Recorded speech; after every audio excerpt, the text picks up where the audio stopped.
It is time for round 2, baby. Last video, we were repping the Eagles. This video, Philadelphia Phillies, y'all. By the time this video comes out, the World Series will have already started and hopefully we're in it. Today we are doing the second installment, the semifinals of making our way down to the #1 exercise of all time. If you didn't see the first video, I went through and I took 16 of your favorite exercises. I put them head-to-head bracket style, fantasy football style against each other, and we are down to the top 8. I'm gonna take the top 8 today and perform them in my workout superset style, and I will let you know, based off of my own opinion, which exercise I think should move on to the finals. And then in the finals, I am going to be talking to a number of different coaches and my own personal training clients to figure out which exercise should be the winner. So make sure you stick around for that final episode. In the meantime, we're gonna warm up. I am working out at home today because I am just at the tail end of my cold. I don't wanna go to the gym and get people sick. So we're in the little gym. In case you missed the first video, which again, you can go back and watch, or you can just kind of catch up right here. First superset will be a bridge versus a hammer curl. Next set of exercises, a deadlift versus a pull-up. Next up, we're gonna be doing a Pallof press versus a bent over row. And then finally a push-up versus a Bulgarian split squat. That's definitely a lot of different things that I wouldn't normally superset together and that I wouldn't necessarily do in any of that order, but for the sake of today's video, that's what we're gonna be doing. And I think what will be fun too is kind of going through and explaining why I would or would not pair these exercises together based on different goals.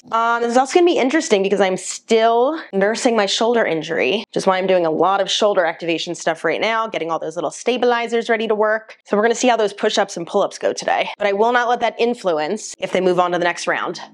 Oh, all right, I'll see you in a minute. All right, y'all, so first superset is a bridge versus a hammer curl. We're gonna do 3 sets of 10 of everything, except for the pull-ups and push-ups. We'll talk about that when we get to it. It did not specify what type of bridge. I'm gonna do body weight and just kind of use this first superset as a continuation of my warm-up. Again, I am coming off the tail end of a cold, so my goal today is not to push myself too much and just get back into movement. My bridge, I'm gonna create a little space in my upper back, reaching my shoulder blades forward, drive into the heels, up and down. As you're going through your bridge, you want to make sure that your knees and toes are pointed forward, getting that nice inner thigh connection. You can even pretend like you're squeezing in on a yoga block or Pilates ball, or you can actually do so. We want to make sure that we're getting as much bang for our buck out of our bridges as possible, especially for using them as kind of a continuation of our warm-up or some activation. If we're just flying through doing super high rep, we're gonna be wasting a lot of our time. Lovely. Going right into some hammer curls. So hammer curls are done in a neutral grip rather than a supinated grip. It's still gonna be working your biceps, but now we're also getting some of the brachialis, or that muscle underneath the biceps.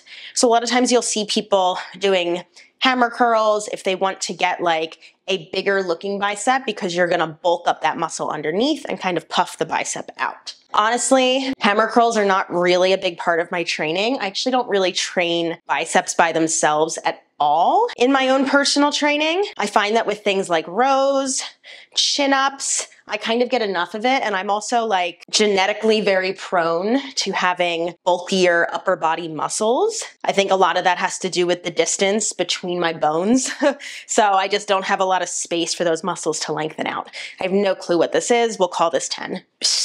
I don't hate that as a superset. I feel like, especially if you were doing this in a strength program, if you did like some nice heavy weight for the bridges, that's gonna be working the posterior lower body. And then coming up and giving your lower body a break, doing the hammer curls, if you're looking to add in like an isolated movement. I actually think this is a really good superset. If I had to choose which one would move on to the next round, we're gonna go with bridges. The biggest reason for that kind of goes back to the reason why I don't even train biceps by themselves in my workout. You can hit your biceps in a lot of other ways that cover a lot of other muscle groups. A lot of your upper body pull movements are already going to get your biceps involved. If one of your goals is to grow bigger biceps, yes, you're gonna wanna add in those isolated movements, but otherwise I don't think that most people need to be doing isolated bicep work in the bulk of their programming. So bridges, you're moving to the finals. Okay, deadlift versus pull-up. This is kind of a brutal superset too. Let's start our deadlifts. We'll talk about the pull-ups. Let's start with 35s. I'm gonna put on my gloves. I'm honestly only putting on gloves because my hands are sweaty and I don't have chalk here, but also there's no shame in using gloves. So 35s, 70 pounds, just going for some RDLs. Feet under the hips, find that neutral spine, big inhale over. Exhale up, keeping tension through the core, squeezing those armpits down so you get your back engaged. Lovely, that felt great. I think what I'll do for the rest of the workout is go up until I can't hold the dumbbells anymore. For me, honestly, the limiting factor with dumbbells comes down to my grip. All right, I love a deadlift. I've talked about them so many times before. They mimic a lot of what we do in daily life, bending over to grab something. They're gonna train our hamstrings, our glutes, our back. Your core should be fired. It is like top 3, one of my favorite exercises. We're pairing it with a pull-up. Let's get set up for this and then we'll talk about it. As for getting set up, let's talk about pull-ups really quickly, and then I'll tell you what I'm gonna be doing today around my shoulder injury. There's different ways to pull yourself up. Pull-ups are traditionally overhand grip. That is going to work primarily just your back. So your lats, your rhomboids, your mid and low traps. You can also do neutral grip, and that's gonna start to get more of the bicep involved. And then you can do supinated grip, which is gonna be technically a chin up. That utilizes more bicep. That is typically an easier exercise for most people because you have more muscle groups involved. And for a lot of people, it's just a safer, again, there's risk with anything, but safer positioning on the shoulder. So that being said, number 1, I'm gonna be doing chin ups today just because a random YouTube video is not worth injuring my shoulder again. Number 2, I'm going to be using a band to give myself a lot of extra support. Again, it's not worth it to make the video. And number 3, we're not doing 3 sets of 10. We're doing 1 set of this and we're just gonna do a few, kind of easing my shoulder back in. I have not done a pull-up, chin-up, anything in a month because of my shoulder injury. And one more time, I just wanna reiterate, it's not worth re-injuring it. That is a good lesson for everybody watching this video. Let's set it up. There's a number of different ways you can do banded chin-ups. This is a pretty heavy band, but I just wanna give myself lots of support. Okay, here we go. I'm gonna work really slowly, navigating how my shoulder feels. And as I'm going through, I'm thinking of pulling my elbows to my waist rather than using my arms to pull up.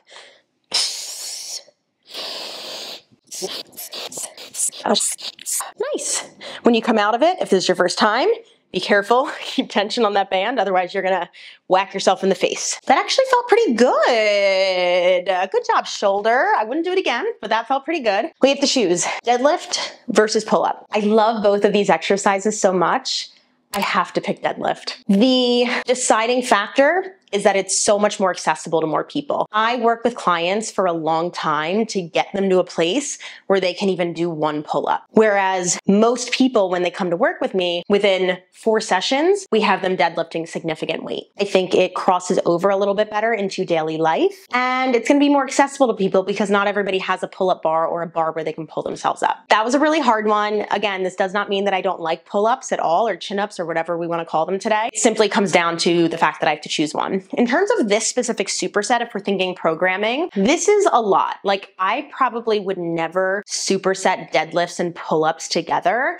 unless we're doing it for endurance. The reason for that is because the deadlifts are gonna work that posterior chain, full body, core, back, legs, and it's really fatiguing on your grip. Then we're gonna challenge our grip again and continue to work that back. Personally, I think it's a little bit too much unless you are really working for muscular endurance. So you're probably going lighter weight with the deadlifts, and maybe you're utilizing a band for a little extra assistance in the pull-ups, or you just have really great pull-ups. Anyway, those are my thoughts. Let's move on to the 3rd superset. Okay, next up we have a Pallof press versus a bent over row. So as I'm setting up this Pallof press, let's talk a little bit about what this works and how I'm gonna set this up. I ain't terrible. Okay, so I've talked about a Pallof press a few times on here. I've talked about it a few times on Instagram, and a lot of times it's actually other trainers saying like, my clients never feel it in their core. So hopefully today, this is going to also serve as a way for you to coach clients to feel this in their core. First thing you're gonna do, your inside leg, so the one closer to your band, is gonna be up. And this is for a half kneeling position. This is where I typically like to start people. A lot of times people can't feel their core because they are arching their low back and flaring their ribs. So the first thing I want you to do, tuck your hips under, pull your ribs down, and then think of pinching the floor between your foot and your knee. Right away, I feel hamstring, I feel inner thigh, I feel glute, I feel a little bit of hip flexor or quad, and then I feel my core. That's what we want as we're going through this. You're gonna take that same position, band in at the chest. Big inhale. Exhale, press the band away, hold it out for your full exhale. Inhale, return it. Exhale, press it out. The number one reason why people do not feel Pallof presses is because they cannot create tension in their body. So before you even add this press in, you want to make sure that you can feel your core, your inner thighs, all of those things we just talked about without the added resistance. So I'm going to do, let's do 5 on each side.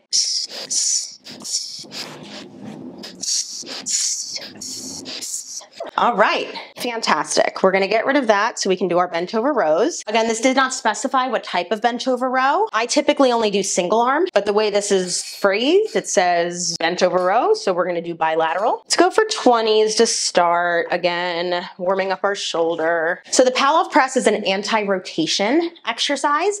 This is going to be a upper body horizontal pull. So I'm gonna find that same nice stack position of my core, elbows locked in, hinge it over till the weights are right below the knees, row up and down. My doorbell's ringing. Hi, how are you? Good morning, my friend. Thank you so much. Have a good one. All right, that was 1 rep. Here we go. 9 more.